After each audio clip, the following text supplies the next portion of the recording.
Pagkatapos niyang ibulgar ito, ay ang daming lumabas na larawang magkakasama itong sina Bongo, si Digongyo, at saka yung Michael Yang na yan, mga kaibigan, sa maraming okasyon. At ito rin, Rapid Fire! natatandaan niyo po ba itong si dating Colonel Eduardo Asierto na nagbulgar po na hindi raw pinansin yung kanyang mga report laban dito kay Michael Yang at yung nagngangalang Lim. Mga kaibigan, ito pong mga ito ay iniuugnay niya nung una sa droga. Ngayon po ay muling lumutang itong si dating Colonel Eduardo Asierto sa isa pong video, mga kaibigan. Well, iparirinig natin sa inyo itong tape na ito.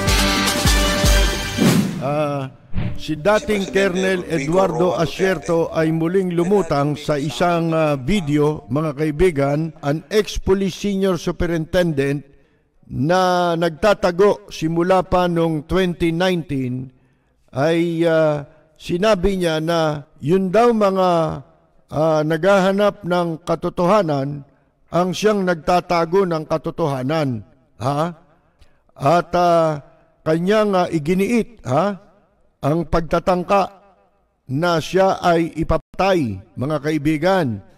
Noong 2019 ay sinasabi niyang yung kanyang report ay binaliwala ng Philippine Drug Enforcement Agency at ng Palasyo. The real drug lords are Michael Yang and Alan Lim. Mga kaibigan, along with their protectors. Ayan. Yan ang sabi kasi itong si Asierto ay pinagbibintangan, hindi ho ba? Pinararatangan ng iba't ibang kaso pagkatapos niyang isumite yung pong report na yan sa Malacanang, kung matatandaan ninyo.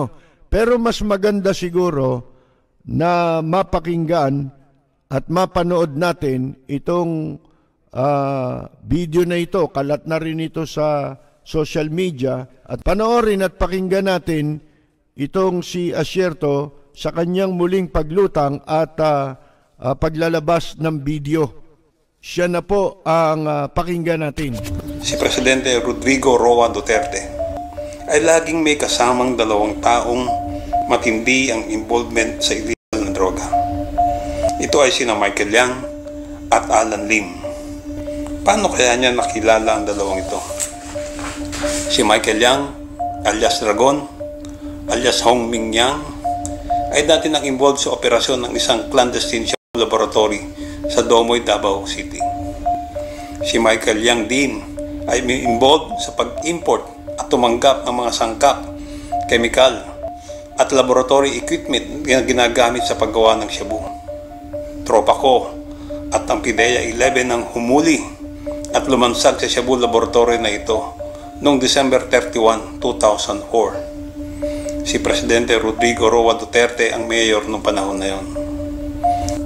Itong dalawa na ito, Michael Yang at Alan Lim, ay kasama ng isang nangangalang Johnson Chua, alias Awi, alias Greg Sia. Ang totoong pangalan ni Johnson Chua ay Chung Wai. Siya ang may-ari ng mga iligal na paggawaan ng shabu sa Davao at Cagayan de Oro. May mga warrant of arrest din laban kay Johnson Chua. Nakabase si Johnson Chua sa Macau at China, habang nasa Pilipinas naman sina Michael Yang at Alan Lim. Gumagamit sila ng mga legitimate na negosyo para pagtakpan ng kanilang illegal drug operations.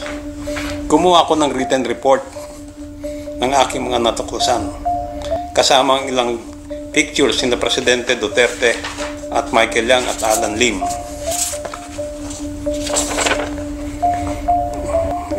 Si Michael Yang, si Alan Lim.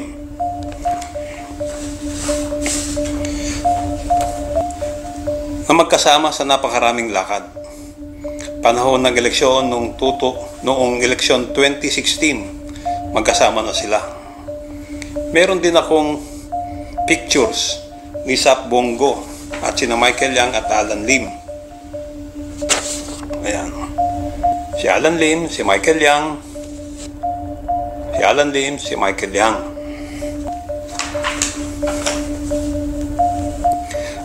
Sa aking pagkakaintindi, mga malapit na kaibigan ni Sap Bongo, sina Michael Yang at Alan Lim. Sinumiti ko ang written report na ito at inilagay sa kalaman ng aking mga hepe sa kapulisan na sina General Ronald Bato de la Rosa noong December 2017 at General Oscar Albayalde noong May 2018. Wala silang aksyon na ginawa. Bagkus, ako'y inilagay sa floating status ni General De La Rosa. Ipinalam ko din ang report na ito sa Director General ng PIDEA na si Aaron Aquino.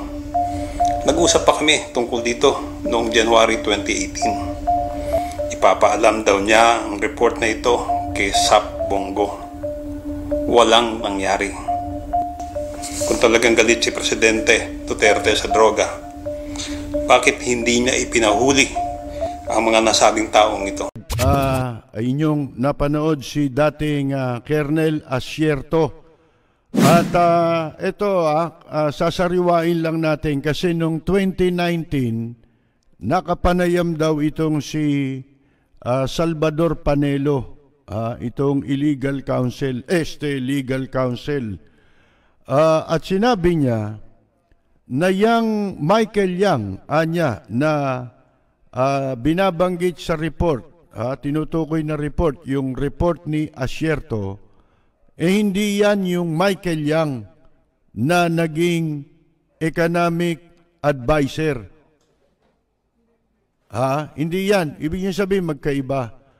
Ibig sabihin po, nung 2019 ay medyo hindi makatotohanan ang pahayag nitong si Salvador Panelo. Kung sa bagay, wala namang naging makatotohanang pahayag ito, mga kaibigan, mulat sa pool. Ano po? Yan po ay lumalabas na nagsisinungaling si Panelo. Alam niyo kung bakit? Kasi later on, lumabas ang mga litrato nitong si Michael Yang. Wala pa yung formally. Hindi ba? At inamin ni Presidente Duterte na itong Michael Yang na ito ay matagal nang naninirahan sa Davao. Hindi ba? Kaya isang medyo hindi yata tumutugma sa pahayag nitong si Panelo doon sa katotohanan. Di ba? Una, sinasabi nila, hindi yan yung Michael Yang. Paano nagkaroon ng matagal ng Michael Yang doon sa Davao? Na mismong si Presidente Duterte pa ang nagsabi na yan matagal na nilang kaibigan. Di ba? Pagka ito ay nasa harap ng investigasyon ng Senado, meron pang interpreter. Hindi bali sana kung merong mga hindi maintindihan masyado, no, na doon lang papasok yung interpreter. Pero hindi. Lahat ay sa salitang incheck. Hindi ba? Pero ito si Michael Yang, sinasabi, hindi marunong magtagalog. Marunong magtagalog Hindi ba mayroong video na magkakasama sila sa Malacanang at may kasama siyang mga incheck. Incheck din.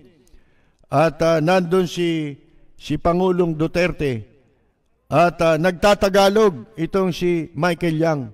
Pero ngayon ay sinasabi na hindi ito marunong magtagalog. Gayong merong video. Bueno, mga kaibigan, ito po si Percy Lapid.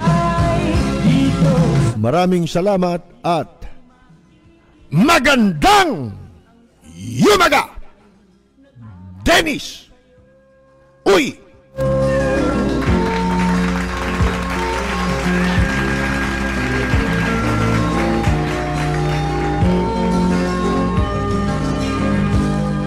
Ang bayan ko'y punong-puno ng yaman. Bakit ito'y kailangan? iwanan.